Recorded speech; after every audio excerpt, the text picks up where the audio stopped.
Bueno, pues aquí estoy ya con César Aparicio, el responsable SEO y fundador de la agencia Cráneo Privilegiado y también uno de los fundadores de SafeCon, que es una herramienta que en su día fue pues, pionera, ¿no?, en el uso de la tecnología de la inteligencia artificial, de GPT, que ahora mismo pues, está en boca de todos. Bueno, si alguien quiere escucharle, está en el episodio número 30 de este podcast. Y bueno, nada más, ya te doy la bienvenida, César. ¿Qué tal? ¿Cómo estás? ¿Cómo te encuentras? Hola, buenos días. Pues bueno, me encuentro bien, pero cuando has dicho en el episodio 30, ¿qué episodio es este, Luis? 163, creo. Bueno, pues ahora ya no me encuentro tan bien como me encontraba hace 130 y pico programas. Así que fíjate. Pero bueno, eso es un Has- síntoma de algo. Pues sí que te quiero dar las gracias porque, bueno, pues has estado malo, no pudimos ayer grabar el episodio como teníamos previsto y bueno, te agradecerte un montón el esfuerzo que has hecho por grabarlo. Gracias a No ti. estás en tu mejor físicamente, no te encuentras 100%, pero bueno, yo te veo bien y Bueno, espero vamos a que... hacer lo que podamos, vamos a hacer lo que podamos. Si hemos aguantado 130 programas y hemos sobrevivido, yo creo que hoy también podremos sobrevivir, no va a haber mucho peor. Estupendo, muchas gracias, genial. Oye, lo primero de todo, como he dicho antes, ¿no? Tú al final, pues, sabes mucho, ¿no? De todo esto que se está hablando, de todo lo que está en boca de todos, ¿no? La tecnología de inteligencia artificial de GPT y demás. Me gustaría que si, y por otro lado, bueno, pues trabajas en el sector, en SEO, sabes, ¿no?, lo que hay a nivel de generación de contenidos, mejor que nadie, ¿no? Porque lo tienes desde el punto de vista de no solo del usuario, también ofreciendo servicios, también desde el punto de vista de alguien que ha estado en una herramienta que ha utilizado muy bien esta parte y que además servía, si no recuerdo mal en su día, para detectar posibles penalizaciones por thin content y demás. Entonces, me gustaría que, si puedes resumir en una frase, ¿qué opinas del panorama actual de cómo está yendo la generación de contenidos en Internet? Bueno, me parece que ha facilitado muchísimo, en una frase, no sé si me va a dar tiempo, pero que ha facilitado muchísimo la creación de contenidos en general. Eso le va a permitir a muchísima gente saltarse una gran barrera de entrada que había antes. Uh-huh. Va a aumentar la competencia. Sin embargo, va a ser, me parece, más sencillo destacar dentro de la estandarización de los textos y de la generación de sitios web que va a haber. Es decir, cualquiera lo va a poder hacer, pero pocos van a poder hacerlo excepcionalmente si ponen el foco en ello. ¿Crees que, claro, muy bueno. ¿Tú crees que de alguna manera todo el mundo va a tender a hacer lo mismo porque todo el mundo va a utilizar las mismas herramientas y a lo mejor esa automatización no le da el punto en general de la gente de artesanía o de buscar esa diferenciación que el que lo haga bien y sepa captar bien lo que está necesitando el usuario va a destacar de alguna manera, ¿no? El otro día hacía una publicación en LinkedIn que era cómo utilizar, aprovechar, pues cogías datos de Search Console y luego después de hacer unos filtros en Search Console y detectar en la cabeza algunos problemas y para qué me podían servir, pues el ejemplo que luego lo podías subir a ChatGPT y que te diera unas pautas y demás. Y recuerdo que alguien, sin ninguna mala intención, ni mucho menos, me dijo, ¿no crees que estamos utilizando mucho ChatGPT para cosas de SEO y tal? Y dije, bueno, es que para que primero te responda ChatGPT a una pregunta como la que le he formulado, se te tiene que ocurrir la pregunta que le he formulado. Y eso, si todo el mundo hace las mismas cosas, probablemente ese tipo de preguntas no se las puedas preguntar y ChatGPT no te las vaya a poder resolver. O sea, no es tanto la herramienta, lo hemos dicho muchas veces, sino cómo se usa. Si todo el mundo le dice, hazme un artículo o créame este contenido, pues ese va a ser el nivel de SEO con el que nos vamos a enfrentar. Bueno, pues destacar dentro de eso no me va a parecer demasiado complicado. De hecho, no me lo parece a día de hoy. Hubo un tiempo en el que pensé que el nivel de competencia era tal que no iba a haber mercado prácticamente para nadie porque se iba a repartir muchísimo la tarta o el pastel entre todos los que estábamos, pero me voy dando cuenta que es cierto que sí se va mermando en cierta medida la distribución de esa tarta de los recursos del SEO entre todos los que somos, porque somos muchos, pero no es difícil destacar, por lo que estoy viendo yo a día de hoy. Todo el mundo hace lo mismo, pues todo el mundo obtiene los mismos resultados, sin más. Qué bueno, qué buen punto. Me ha gustado esa reflexión.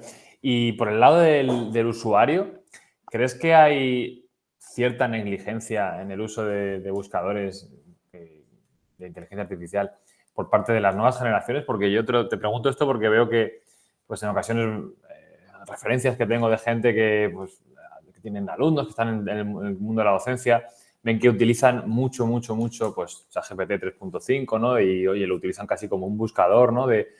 Bueno, esto es una fuente 100% fiable y esto va a misa y, bueno, hacen trabajos y de todo, ¿no? Entonces, ¿crees que por ahí puede haber, digo, hablando de las nuevas generaciones, cierta negligencia en el uso de buscadores IA? Bueno, yo creo que los seres humanos en general somos bastante negligentes, ¿no? Y por eso nos vamos tropezando todo el rato en las mismas piedras. Que la juventud ahora lo utilice de manera negligente no nos exime a los que no somos tan jóvenes de utilizarlo también de manera negligente. Todo se utiliza negligentemente. Entonces, que estas generadores de contenido, etcétera, tienen errores, desde luego, y también los tienen las personas, los profesores también los tendrán, o también los tendrán tú y yo, los tendrán quien nos esté escuchando, nos estén viendo. Creo que simplemente, y no me gusta mucho especular sobre el futuro, porque si no ganaría la lotería, creo que se va a estandarizar y la gente va a aprender a utilizar las herramientas y sacarle la parte beneficiosa por un lado y la no beneficiosa por otro. Igual que a una calculadora no le dices que te redacte un poema, pues la gente, poco a poco, nosotros iremos aprendiendo en qué medida podemos depender de, vuelvo a ChatGPT o Gemini o lo que sea, y en qué punto no podemos confiar en ellos.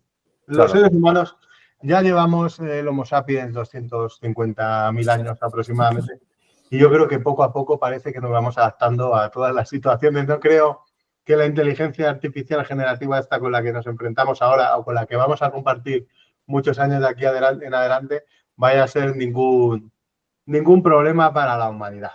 Vale, perfecto. Soy positivo, ¿eh? Me gusta eso, también es un tío positivo, pero claro, es que hay una frase que a mí me gustó mucho, que escuché hace poco, de que, bueno, que parece que la inteligencia artificial está haciendo a la gente tonta cada vez más tonta y a la gente inteligente cada vez más inteligente, ¿no? Entonces, por ahí un poco habría un melón que me parece muy curioso, ¿no? Es decir, un poco escorar la sociedad, ¿no? Hacia dos lados. Claro, el que mejor la sepa aprovechar, ¿no? Pues más rendimiento le va a dar. Bueno, sí, eso puede tener un poco de relación con lo que hemos dicho, antes. De todos modos, lo mismo pasaba igual, pues eso, con una calculadora. Pensaban que íbamos a perder la habilidad de sumar y de multiplicar de cabeza y tal. Bueno, a lo mejor ese tiempo que puedo emplear en hacer una división en vez de utilizar un papel y un lapicero, pues lo puedo emplear en sacarle partido a otra cosa. Vale, o sea que tampoco. Solemos ser muy pesimistas con el futuro, pero la historia de la humanidad ha demostrado que todo lo contrario. Así que yo tengo buenas esperanzas en ello. Genial. Y una cosa que me pareció muy interesante es cuando hiciste hace poco una publicación sobre, bueno, pues hablando un poco del tema de los sesgos, ¿no? Sobre cómo DeepSeek, por ejemplo, habías observado tú al probarla que pues, no se pronunciaba, ¿no? No te daba información deliberadamente sobre una noticia política que afectaba al gobierno chino. Tú que además conoces muy bien cómo funciona esa tecnología, ¿crees que es inevitable que los buscadores ya tengan sesgos siempre? Bueno, es imposible, en el caso del ejemplo este que decimos de DeepSeek, si se ha entrenado con contenido chino, pues probablemente tendrá los sesgos de aquellas personas que han generado ese contenido en China, como probablemente lo tendrá los contenidos generados en Occidente por personas con sesgos. Una cosa súper importante. Tú, yo, quien escuche, quien vea esto, etcétera, todos, indefectiblemente, tenemos sesgos cognitivos. Todos. Es decir, cuando alguien habla con muchísima convicción sobre algo, biológicamente, no estoy hablando que sea más, menos inteligente, etcétera. Biológicamente tiene sesgos cognitivos. Esos sesgos cognitivos los está llevando a sus opiniones, a sus comentarios, a sus disquisiciones, a sus discusiones, etcétera. Eso, aunque yo intente ser objetivo cuando estoy intentando transmitir una opinión, tú a lo mejor no la entiendes de la misma manera porque tienes otro sesgo, que esto suele pasar habitualmente. No es lo que yo diga, sino lo que tú entiendas. Claro. No, yo no tengo culpa de lo que tú entiendas, ¿vale? Respecto a lo que ya ha dicho. Ese tipo de sesgos los tenemos. Pues nosotros somos los que generamos ese contenido con el que se van a alimentar las máquinas que están generando contenido a día de hoy. Entonces, los sesgos me parecen ineludibles. De hecho, el que vaya a intentar programar una IA para generación de contenido sin sesgos, y es que biológicamente los tienes integrados. O sea, Claro, ya de por sí. vueltas que darle. O sea, ¿cómo evitas eso? Pues a lo mejor en China o en determinadas regiones de Asia tienen unos sesgos como los que podemos tener nosotros en Occidente, o sesgos diferentes si la IA se ha entrenado más en inglés que si se ha entrenado más en español. Probablemente lo que a lo mejor nosotros decimos que es carácter, eso también se transmite a la forma de escribir, a la forma de dar respuestas, etcétera. Así que es, a mi parecer, prácticamente ineludible. ¿Y crees que hay algo que se puede hacer también para que, no sé, para ser lo más neutrales posible, ¿no? A nivel de que estas herramientas no hay nada, ¿consideras que se puede hacer? A nivel también de, hablamos pensando yo, ¿no? La parte de la generación de contenidos o la parte de a la hora de entrenar estos modelos. Pues mira, viendo la evolución de la humanidad, y vuelvo a lo que decía antes, y si todavía nosotros en 220.000 años o 250.000 todavía nosotros no lo hemos conseguido, le pongo todas las fichas en manos de la inteligencia artificial para que lo resuelvan por ellos mismos o por ella misma, porque nosotros, desde luego, no hemos sido capaces. Además, que se ve claro. O sea, se ve claro. No es que no hayamos resuelto los problemas de los sesgos cognitivos, sino que además tenemos una vehemencia extraordinaria ahora en el siglo XXI para hacer pensar a los demás que los que están equivocados son ellos. Bueno, pues los que estamos equivocados desde el principio somos nosotros. No lo hemos podido resolver. Yo creo que la inteligencia artificial será capaz de resolver esta cosa mejor que nosotros. Pero soy positivo respecto a ello, ¿eh? Que conste. Me gusta ese punto de vista positivo. Yo también intento serlo. Es verdad que muchas veces escuchas opiniones, escuchas entrevistas de gente que parece que se va a acabar el mundo en ciertos aspectos, ¿no? Es decir, es que esto va a ser tal o esto es el futuro o cual. Y realmente, bueno, la historia nos demuestra que hemos sido capaces de adaptarnos. La historia demuestra que en esta situación en la que estamos ahora temerosos de la inteligencia artificial, lo estuvieron los luditas en la primera revolución industrial cuando se dedicaron a quemar hilanderas como Speed y Jenny o cosas así porque les iba a quitar el trabajo, cuando lo que pasó con el tiempo es que una hilandera de estas características permitía tejer lo que tardaba en una persona, esta máquina tejía 100. Entonces lo que permitió es que las camisetas de algodón, en vez de ser solo para ricos, pues pudieran ser para todos. Entonces, es cierto que en el corto plazo te puedes quedar al margen, lo hemos visto nosotros en el mundo del marketing y del SEO. Si no espabilas, si antes Google iba rápido, imagínate la velocidad a la que vamos ahora. Pero todo este tipo de revoluciones, primero, son inevitables. Ese es el punto uno. Luego, se le puede sacar partido para cosas buenas y como para cosas malas, como ha pasado con la energía nuclear o como pasa con un cuchillo que vale para apuñalar y vale para cortar un filete. No nos podemos poner siempre en la peor situación posible. Y es cierto que con todo el desarrollo humano que llevamos, hay determinadas cosas que nosotros no hemos podido resolver. Antes, entraban a formar parte de las ideas y del desarrollo intelectual del mundo, ¿cuántas? Muy pocas personas, hace siglos, aquellos que sabían leer y escribir. Llegó la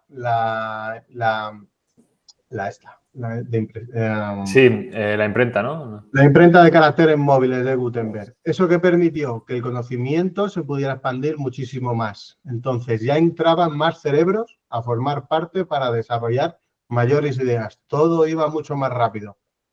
paulatinamente y tras varios siglos llega Internet y antes donde no llegaba el conocimiento de un libro, porque a lo mejor un libro no era accesible para muchísima gente, ahora llega Internet, hace 3 décadas. Y eso permite que cualquier persona casi del mundo pueda estudiar indiferentemente de los recursos de los cuales disponga. Es decir, hay más cerebros trabajando y además más cerebros trabajando juntos.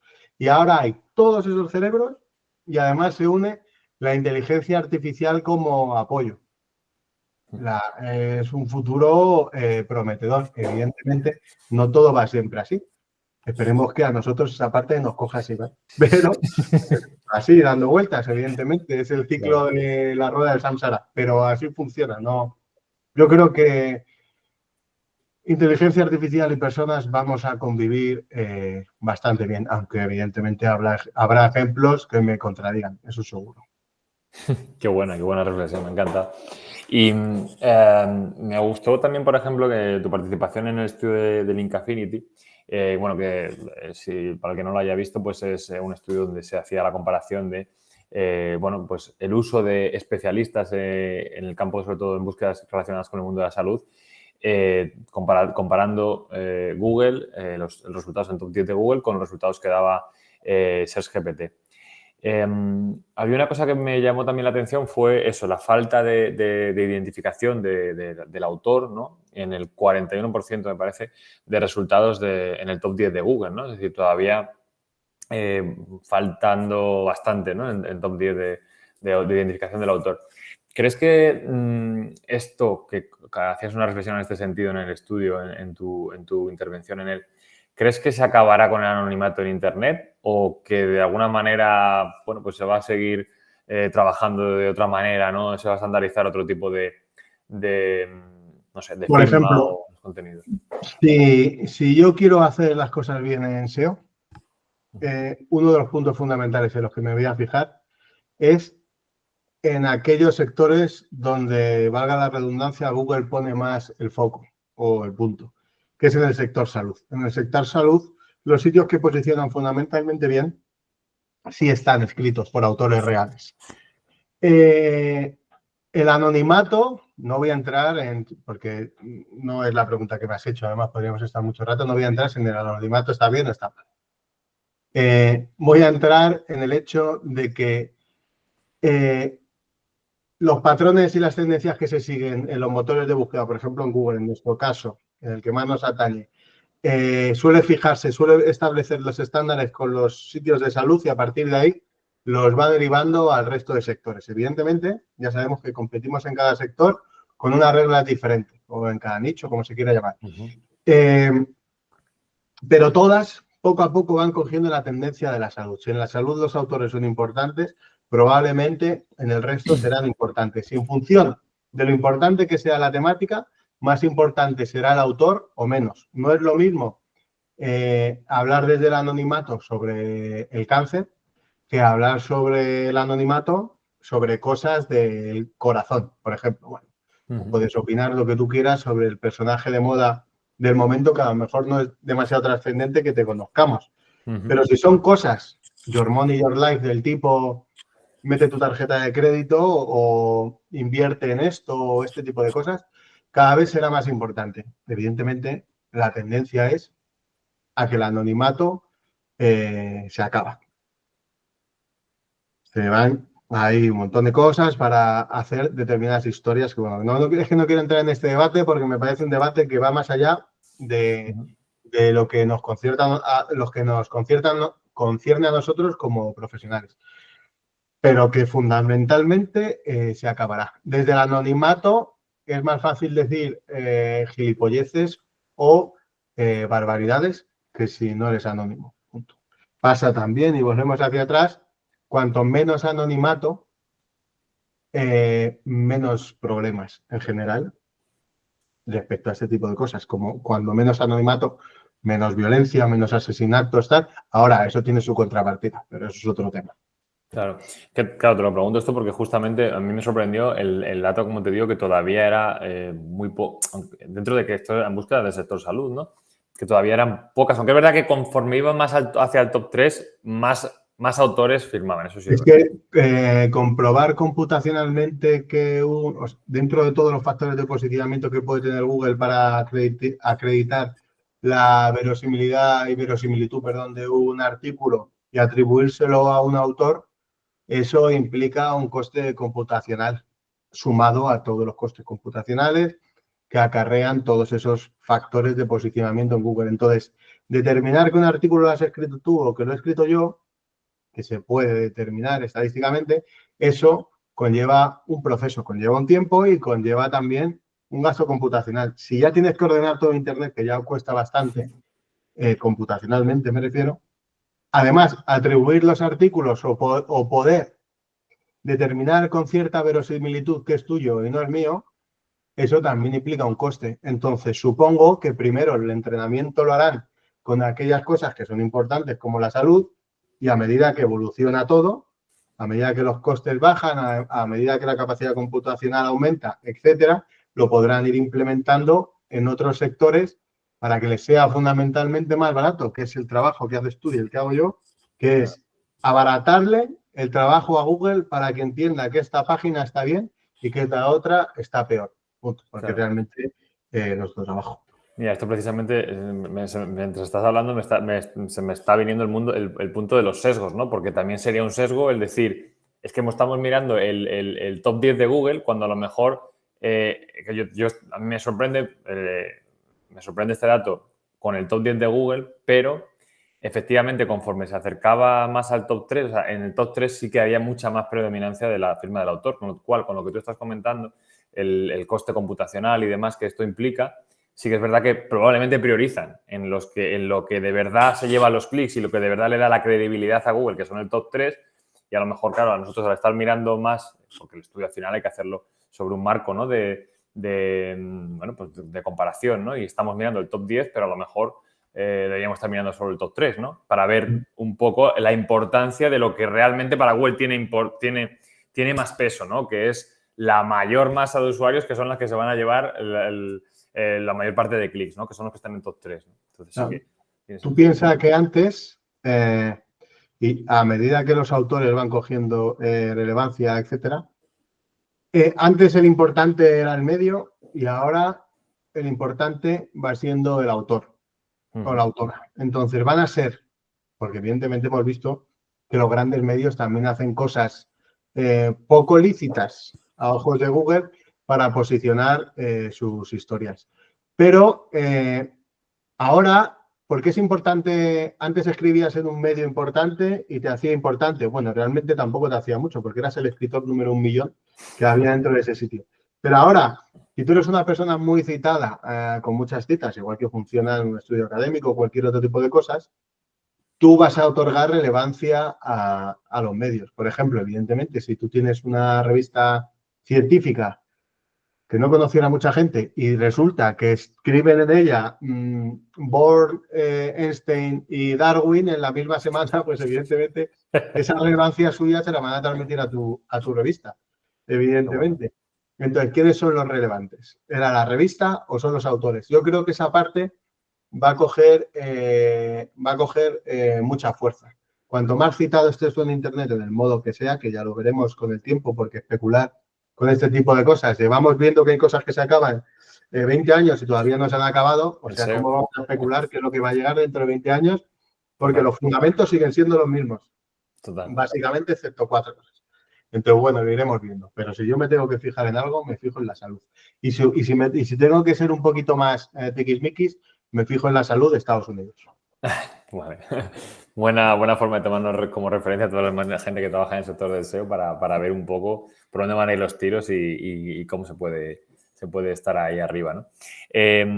Otra cosa, un tema también que me interesa tocar contigo es ¿cuál es tu opinión? Es verdad que a lo mejor algunos temas son muy subjetivos, ¿no? Pero me apetecía mucho hablar contigo de estas cosas. ¿Cómo ves tú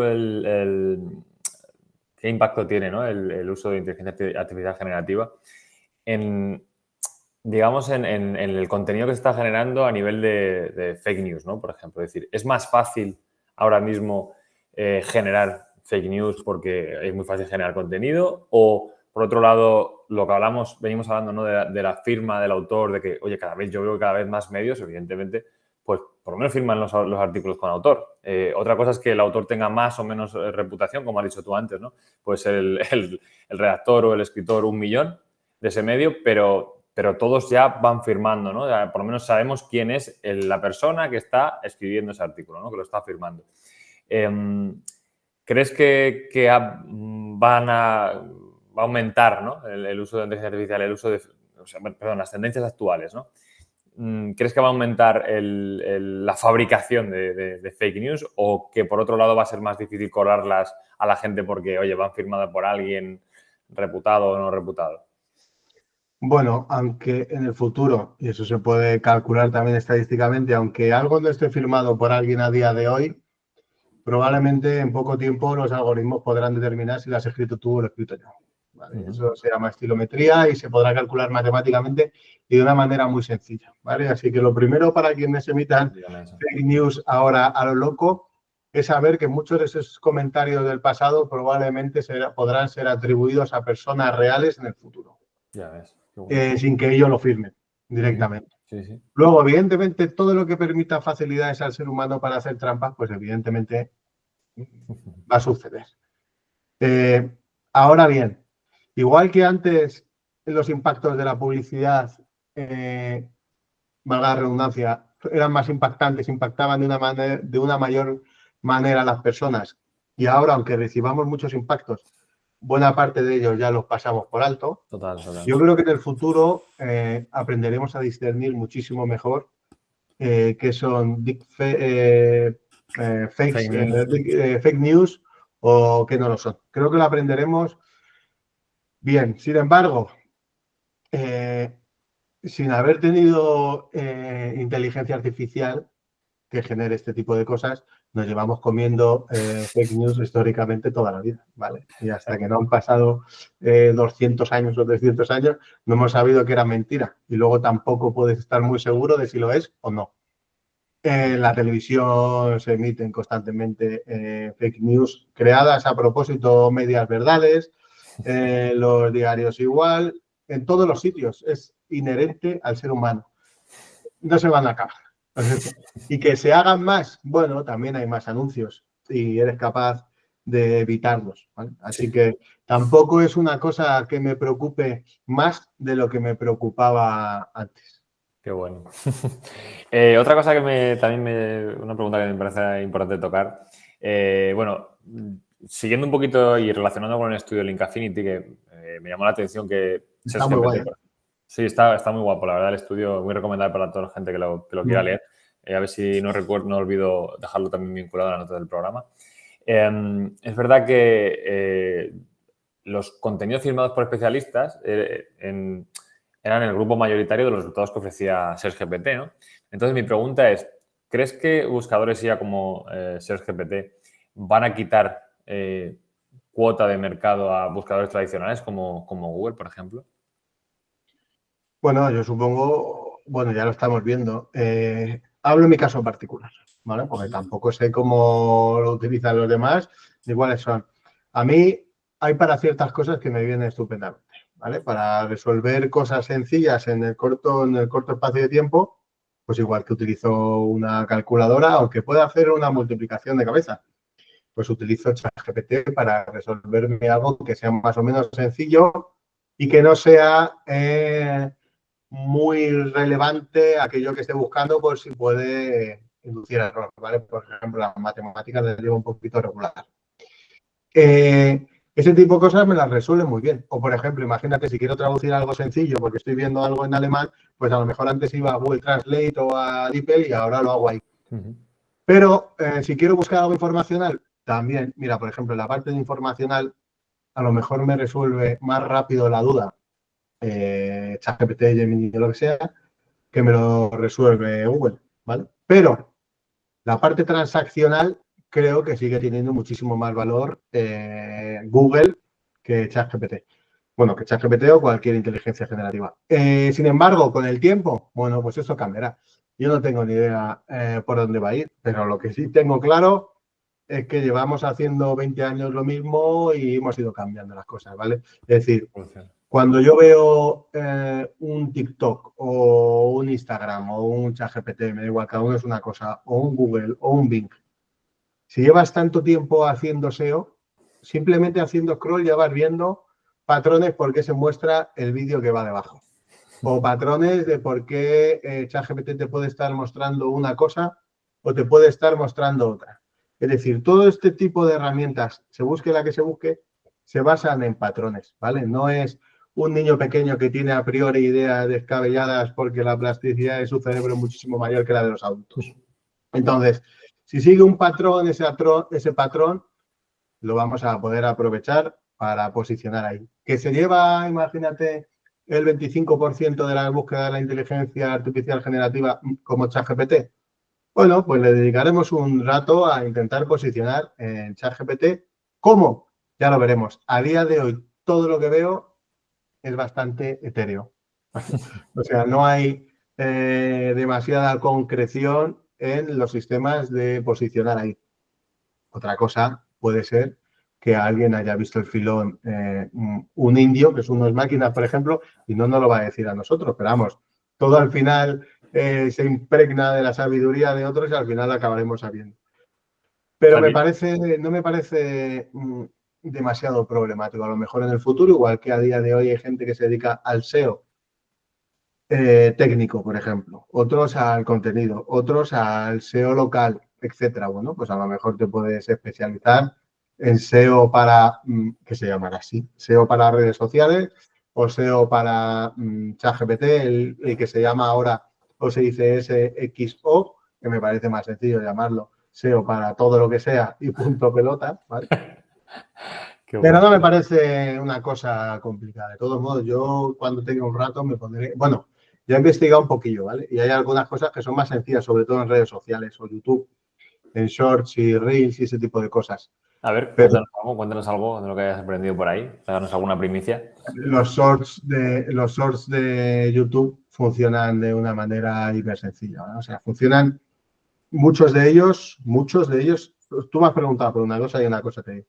Simplemente las palabras clave, ¿vale? O sea, funcionan por palabras clave. Es que se puede, si haces keyword stuffing dentro de un short de YouTube, te va a ayudar a posicionar más que si no estás haciendo keyword stuffing. O sea, es el algoritmo de procesamiento del lenguaje natural en forma de texto de toda la vida de antes, llevado a la búsqueda por voz o a la generación de audio a través de texto, como se hacía anteriormente.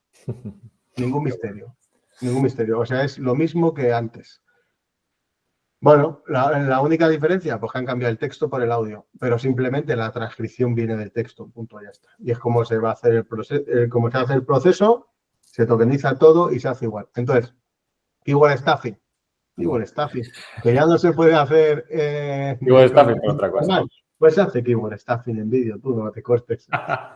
Qué bueno. Me encanta, César. Oye, vamos a ir ya a la última pregunta, ¿vale? Ya creo que me has comentado que tenías algún proyectillo. Me gustaría que hicieras ahí un CTA final, ¿no? Una llamada a la acción. Pues que te vendas, ¿no? Que nos cuentes en qué estás o cómo puede la gente encontrarte y trabajar contigo. Y finalmente ya que me nomines a un invitado, a alguien para traer este podcast. Vale, bueno, pues yo soy el responsable de Cráneo Privilegiado, con E. Sí, siempre la pongo mal, ¿eh? Yo lo he puesto no te preocupes, me lo ponen mal en la factura, me lo ponen mal todo el rato, ¿vale? Cráneo privilegiado es una frase que se dice varias veces a lo largo del libro de Valle Inclán, de Luces de Bohemia, y lo saqué de ahí. Además que también, como tiene una E, que es incorrecta, bueno, para cosas de procesamiento de lenguaje natural, con la que nosotros tanto trabajamos, bueno, pues ese tipo de correcciones de enegramas incorrectos y probabilidades de que se escriba pre y pri, etcétera. Bueno, que no quiero enrollarme mucho con esto. No, pues explícalo, perfecto, explícalo. Y bueno, igual que cuando utilizas un corrector y te dice quizá quisiste decir privilegiado en vez de privilegiado, eso se basa simplemente en probabilidades, ¿vale? Y coge una máquina como Google y busca en un corpus del español la palabra privilegiado o privilegiado. ¿Cuántas veces aparece privilegiado? Más veces. ¿Cuántas veces aparece privilegiado? Muy pocas veces. Por tanto, si la probabilidad de aparecer en un corpus del español de privilegiado es mayor que de privilegiado, pues entonces te dice, quizá quisiste decir privilegiado, ¿vale? Funciona de esa manera. Bueno, pues me gustaba la idea y ya está, pero lo que fundamentalmente me gustaba era el libro. Y bueno, pues eso, llevo haciendo SEO pues ya un montón de años, ¿vale? Pues mira, por lo menos llevamos 130 capítulos haciendo SEO desde entonces.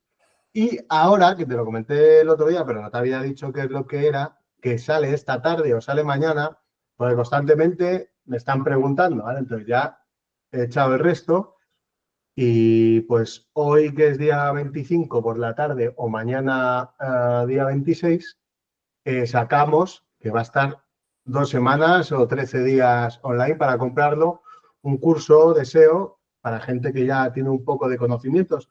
No hace falta ser una superstar porque te convertirás ahí y si ya eres una superstar vas a supernova. Un curso de SEO que se llama imparables.pro. Entonces, en esa web de imparables.pro, pues puedes apuntarte al curso y ver de qué va, etcétera. Lo que pasa que en este curso, a diferencia del resto de cursos, de todos los que hay, muy buenos, yo he sido profesor de muchos de ellos, el enfoque fundamentalmente en imparables.pro va a resolver problemas, ¿vale? Práctico y a resolver problemas. No es, bueno, pues te vamos a explicar cómo funciona el JavaScript para que hagas. No, vamos a ver cómo tienes que resolver esto y cómo se hace. Cómo puedes hacer y qué tienes que tocar para que esto vaya rápido, qué tienes que tocar en la arquitectura para resolver este problema, qué tienes que hacer en el contenido para que esto funcione bien. O sea, vamos a la resolución. Y el método que vayamos a seguir es menos importante que la resolución del problema porque no te pagan por descubrir problemas, te pagan por resolverlos. Bueno, pues todo el curso en 3 semanas de SEO va enfocado a esa parte. Y advierto que, y no es porque seamos unos buenos samaritanos, ¿vale? Que bueno, en este caso coincide, pero que el precio es hiper mega competitivo, o sea, más barato no puede ser, ¿vale?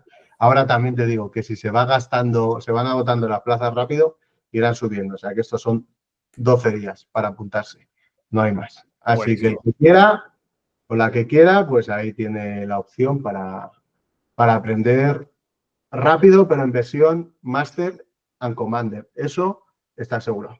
Me encanta, pues lo dejaremos vinculado. Imparables.pro, ¿verdad? Imparable.pro. Yo creo que dentro de un rato estará la web y si no, estará mañana. Me hubiera gustado haber podido hacer cosas ayer, pero no estaba demasiado operativo. Sí, Nada, además vamos rápido. No te pienses que va a estar un mes anunciada. pues El curso empieza dentro de 2 semanas. Pues súper bien, pues nada, eso lo dejamos vinculado y que la gente se apunte antes de que suba el precio. Súper.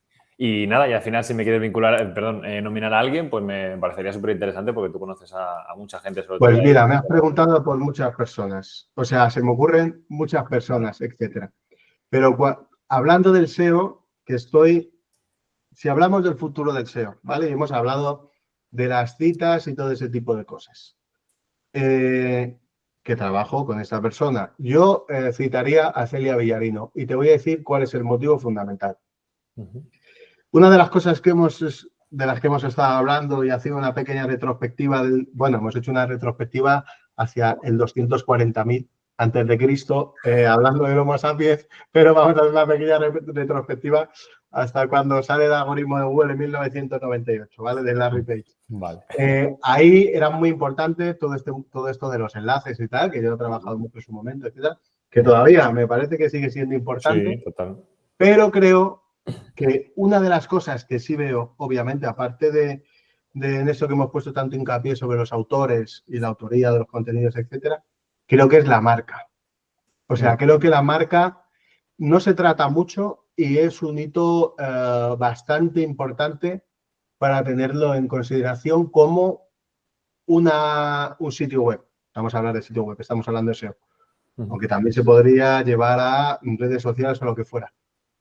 Un sitio web respaldado por una buena marca va a ir significativamente acompañado de un buen posicionamiento. ¿Por qué?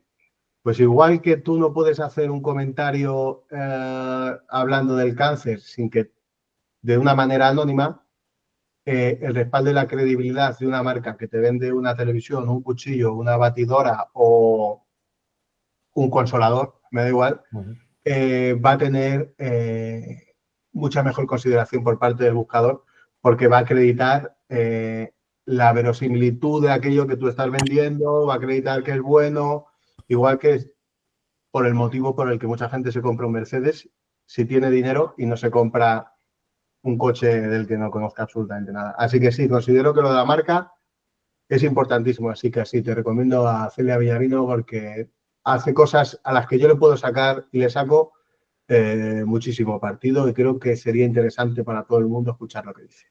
Pues muy guay, César, me gusta, porque además el tema de la Pues marca. además que nota que flipas. Y todo el mundo nos pensamos, bueno, eso de las marcas, tal, no sé qué, yo ya llevo mucho tiempo, ya sé cómo va y tal. No se puede ser experto en todo. De hecho, somos más neófitos en el 99% de las cosas Total, que expertos en algo. total. Así que hay cosas que, sobre todo, interiorizarlas y decir, joder, si es que esto es de cajón, pero es que esto es así, así y así. Pero no caes porque no lo tienes interiorizado. Claro. Bueno, igual que caes en muchas cosas de eso y dices, joder, esto es de cajón. Ya, pero si se lo explicas a alguien que no tiene mucha idea, pues a lo mejor lo tienes que explicar de otra manera porque no va a caer. Bueno, pues en esto sucede igual. Qué bueno, pues hablaremos con Celia Villarino, luego te pediré el contacto. Súper. Y nada, joder, súper bien, César, de verdad que es un auténtico placer. Siempre es un gusto hablar contigo, es que Y transmites contigo, muchas gracias. de verdad que un gustazo, ¿eh? Mucha cultura, mucho conocimiento y de verdad Claro, que pero un ¿qué gustazo. quieres? Sí, vamos a ver, yo ya soy viejo, entonces ya por pelotas algo se me tiene que quedar, un pequeño pozo de cultureta se me tiene que ir acumulando a lo largo de las décadas. Pero bueno, tengo poca memoria, así que voy renovando, así que no hay ningún Muy bien. problema. Estupendo, César, de verdad un auténtico placer. Muchísimas gracias por pasarte por el podcast. Muchísimas gracias a ti, Luis. Chao, un Chao, abrazo. un beso a todos.